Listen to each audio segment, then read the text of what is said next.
Buonasera, buonasera e benvenuti a questa edizione straordinaria di Scanner, straordinaria, come straordinario è l'ospite che abbiamo in collegamento con noi oggi, perché parliamo purtroppo, l'attualità continua a obbligarci a parlare di Covid-19 e delle conseguenze che questa crisi sta provocando su tutti noi, e stasera ne parleremo con Manuela Lanzarin, assessore alla sanità della Regione del Veneto. Grazie Assessore di essere con noi.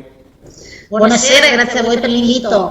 Allora Assessore, la tradizione di Scanner è quella di parlare in modo semplice ma al tempo stesso anche preciso, quindi noi stiamo vivendo in questa seconda ondata dei numeri che in Veneto non avevamo visto invece a marzo e aprile, e questo sta generando parecchia diciamo così, preoccupazione da parte dei nostri cittadini. Quindi le chiedo, proprio per andare dritti al punto sin da subito, voi vi siete fatti un'idea del perché stiamo vivendo questa crisi così forte in Veneto, contrariamente a quello che era successo in primavera?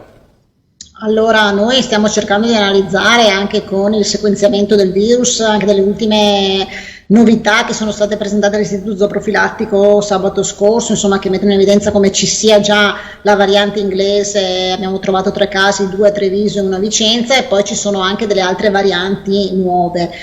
Questo per capire appunto come il virus, e se il virus è un virus diverso, ma visto che era sicuramente un virus diverso rispetto a quello dell'estate. Dopodiché noi oggi crediamo che ci sia una diffusione molto più forte, e poi c'è comunque, legata a questa diffusione molto più forte, c'è anche una ricerca da parte della Regione, perché noi abbiamo messo in piedi una macchina organizzativa molto importante.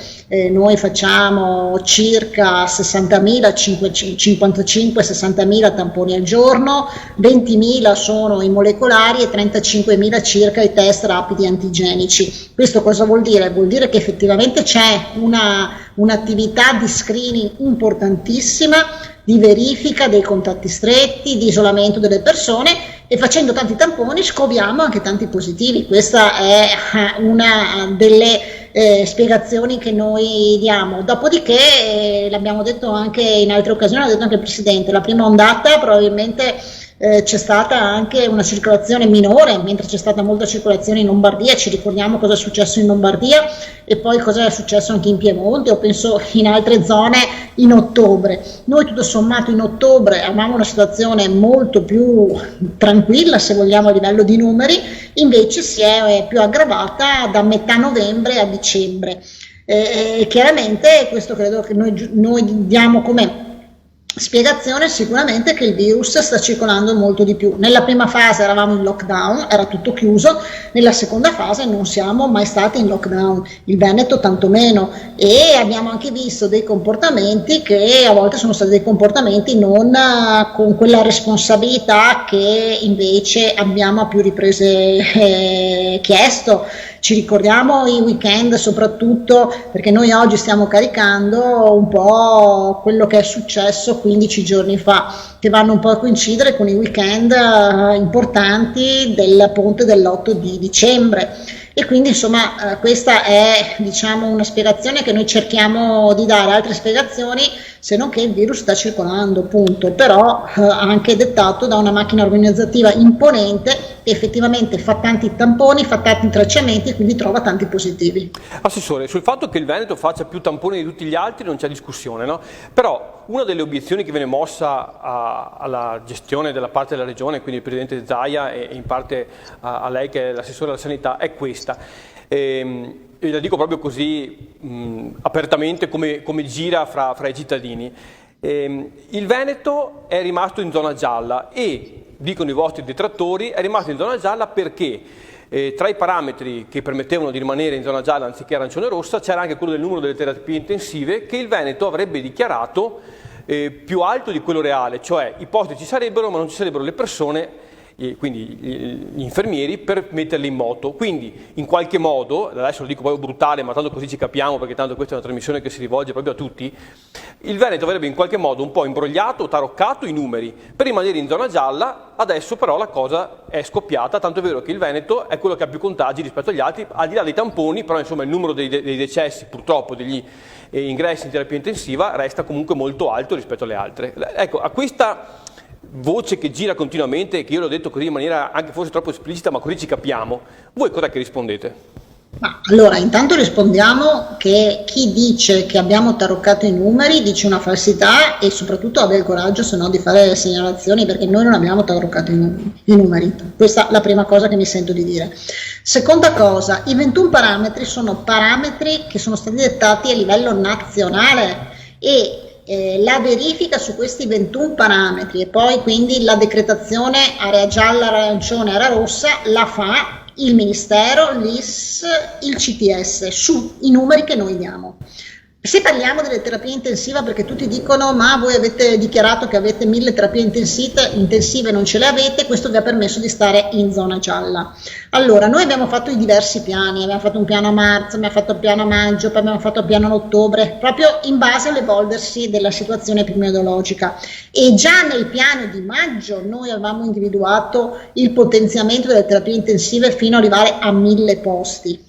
Il decreto, insomma, la circolare dei 21 parametri delle zone è arrivata ad ottobre, quindi noi come facevamo a maggio sapere già che i parametri che poi sono usciti come circolare in ottobre con i scenari giallo, arancione, rosso indicavano dei criteri che erano quelli che poi noi avevamo perseguito. Seconda cosa, allora, i 1000 posti terapia intensiva ci sono attivabili nel momento in cui servono, perché noi abbiamo un letto, un monitor, una pompa, un respiratore per tutti questi 1000 posti, sono individuati anche su planimetrie specifiche. I tecnici regionali hanno fatto il giro di tutti gli ospedali, hanno verificato dove sono e quindi sono anche individuati da un punto di vista planimetrico e logistico, quindi sappiamo dove sono dotati di tutte le attrezzature e sono attivabili qualora ce ne fosse la necessità. Alcuni anche abbiamo detto nei blocchi operatori. Nei blocchi operatori ricordiamoli dei Covid Hospital. Perché nei blocchi operatori? Perché i blocchi operatori sono delle camere asettiche e quindi anche da un punto di vista appunto logistico sono migliori per questa tipologia appunto di intervento, per questa tipologia appunto di set assistenziale. Il problema del personale. Allora, è chiaro che se la domanda è ma ci sono 1000 anestesisti per 1000 posti letto di terapia intensiva? No, perché sappiamo che la specialità anestesia e rianimazione è una di quelle specialità in cui anche prima del Covid c'erano problemi. Noi abbiamo fatto concorsi, poi li abbiamo bloccati, li abbiamo rifatti quando siamo usciti dalla prima fase in cui avevamo bisogno di un tot di personale anestesista rianimatore, non li abbiamo trovati, è fuori un altro bando perché non si trovano. Ma allora cosa succede? Noi abbiamo sempre detto, qualora dovessimo avere bisogno di questi posti, e apro una parentesi, se no, qualora noi dovessimo aver bisogno di 1000 posti, vuol dire che siamo in una situazione tragica, vuol dire che abbiamo 6.000 persone ricoverate in area non critica. Se oggi in tutto l'ospedale abbiamo 7.500, 8.000 persone ricoverate non Covid, 3.000 Covid e poi ne avessimo 6.000 solo Covid, voi capite che vuol dire che saremmo in una situazione veramente tragica ma inimmaginabile, perché siamo molto molto lontani, ma proprio uno scenario insomma con dei numeri incredibili. Però qualora fossero necessari quei 1000 posti, l'abbiamo sempre detto, il personale riusciamo a ricavarlo chiudendo attività, chiudendo tipo sedute operatorie e utilizzando quel personale in questi nuovi posti che sono stati ricavati. Non abbiamo nascosto niente, siamo sempre stati molto trasparenti, i documenti parlano chiaro, ci sono delibere di giunta, ci sono piani che sono stati approvati dal CTS regionale, che sono passati poi in unità di crisi nazionale e unità di crisi regionale e che poi sono stati trasmessi al Ministero perché ci chiedevano i piani. Quindi è veramente assurdo il dibattito che io sto ascoltando e sto sentendo. Quindi i 21 parametri sono parametri calcolati su situazioni che ha definito il livello centrale. Noi avevamo previsti 1000 posti prima che venissero fuori i 21 parametri, se vogliamo dirla tutta. Certo. Assessore, un'altra delle cose che viene detta come critica nei vostri confronti, e la ringrazio perché è uno dei vantaggi del fatto di avere a che fare con assessori regionali che hanno fatto anche i sindaci, quindi sanno che bisogna parlare direttamente ai cittadini in maniera semplice. Ecco, io le chiedo, con la stessa semplicità che ha usato lei, le chiedo di essere altrettanto nella risposta. Se lei potesse tornare indietro, secondo lei, quando è iniziata la divisione delle regioni a colori, lei adesso suggerirebbe al Presidente Zaia di chiedere a sua volta al governo di essere messo in zona arancione e rossa? Perché una delle cose che dicono è: sì, è vero, per i parametri il Veneto poteva rimanere giallo, ma altre regioni, si fa il caso l'esempio della Campania, piuttosto che dell'Alto Adige, piuttosto che dell'Abruzzo, hanno chiesto volontariamente di essere messi in zona arancione e rossa, invece il Veneto è rimasto in zona gialla. Ecco, tornando indietro, lei suggerirebbe al Presidente Zaia di fare la stessa cosa, oppure, visto come è andata, era meglio andare in zona arancione e rossa prima per evitare di essere in questo momento in questa difficoltà?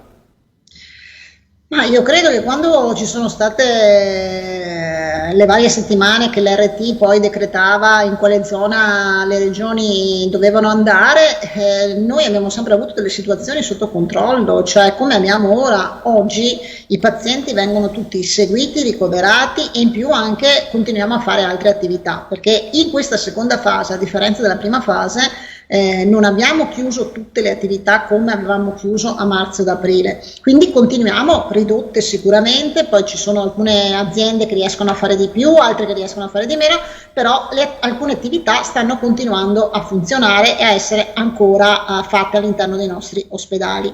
E quindi la situazione che noi abbiamo avuto e che abbiamo è questa. Dopodiché sapere che ci sarebbe stata una diffusione così importante, sapere che il sentiment generale era cambiato ed era diverso che quello che abbiamo visto, cioè sicuramente nella prima fase le persone erano molto preoccupate e avevano paura, in questa seconda fase le persone non hanno paura e quindi rischiano, escono, fanno assembramenti, cioè sono state molto meno attente perché hanno meno paura, e che è sbagliato perché alla fine invece il virus circola. È vero che, ed è brutto dirlo, ed è brutto quando sentiamo ma però sono le persone più anziane che poi sono quelle più a rischio. Per le persone più anziane sono un patrimonio per noi, quindi chi dice no ma sono le persone più anziane è veramente un'eresia, io la ritengo, perché sono il nostro patrimonio, le nostre radici, quindi neanche questa non è una giustificazione o comunque qualcosa di corretto e di piacevole da sentire. Poi è difficile capire cosa, come, però ripeto, noi ci siamo adeguati a quelli che erano appunto i dettami che ci venivano poi di volta in volta insomma dati, però ricordiamo che abbiamo anche, il Presidente ha adottato delle ordinanze più restrittive rispetto, se ricordiamo, alla zona gialla, quando venivamo citate zona gialla plus.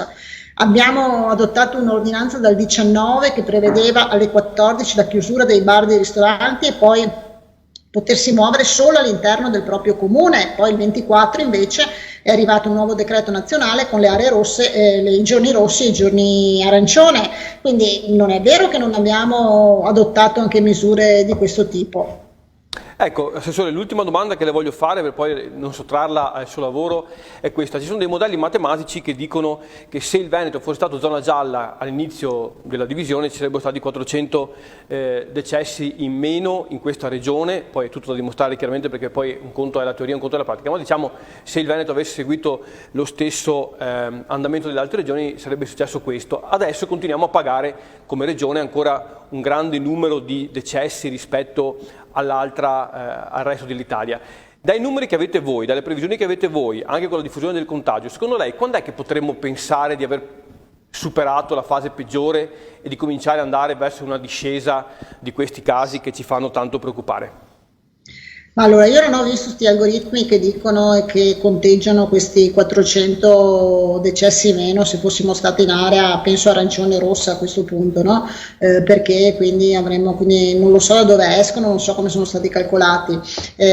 Noi cosa pensiamo e auspichiamo? Pensiamo e auspichiamo che siccome oggi c'è una situazione in cui dal 19, come dicevo prima, di dicembre c'è sicuramente una minore circolazione, Dopodiché se durante il pranzo di Natale o la vigilia le persone si sono trovate lo stesso e quindi hanno un po' girato alle restrizioni, questo non lo so, però essendo dal 19 che c'è una minore circolazione, noi pensiamo che forse questa ondata così forte dovrebbe, parliamo al condizionale perché è chiaro che è difficile fare qualsiasi tipo di ipotesi, durare ancora qualche giorno e poi invece iniziare la discesa. Se non fosse così è chiaro che bisogna analizzare ancora di più perché potrebbe esserci effettivamente qualcosa che non sappiamo, che non conosciamo.